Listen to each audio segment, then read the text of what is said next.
आज panchayat Roger budget को आम समर्थन कलु ये बजेट रे ग्रामांचल विकास पई बहुत नुआ नुआ कथा रही।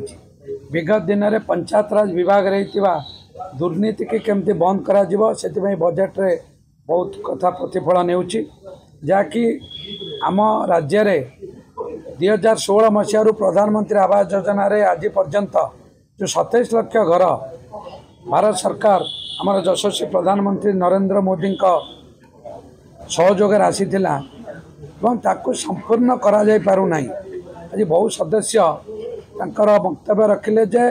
आवास योजना पे जेहेतु प्रति घर को विगत सरकार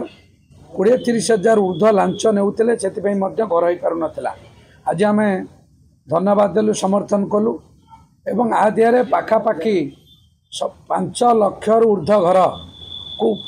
कंप्लीट करिया पे पाखापाखि 5000 कोटी टंका बजेट एथरे स्थान पाई से आम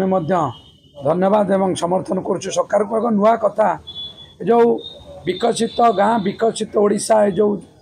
योजना रे सरकार 1000 कोटी रखिले एवं आज बहुत सदस्य रखिले जो आम ओडिशा नवीन ओडिशा प्रोजेक्ट कौन पाई करा जाउनी। आमर आशा रोची आम गाँ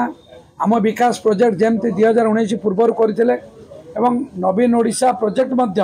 आम ओडिशा नवीन ओडिशा प्रोजेक्ट जो कले से कौन पाई कलेनी मध्य एटा संदेह घेरे रोची एवं से समस्त प्रकल्प आम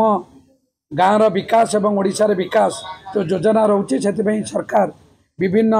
धर्मानुष्ठान शिक्षा केन्द्र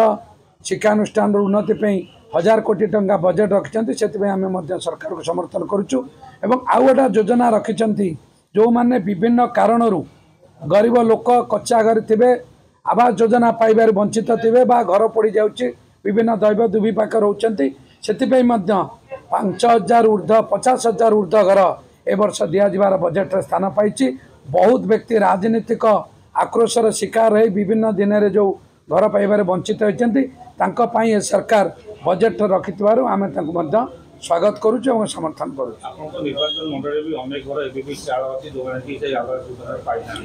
आम निर्वाचन मंडली में अनेक लोक अच्छा 2-3टा घर पाई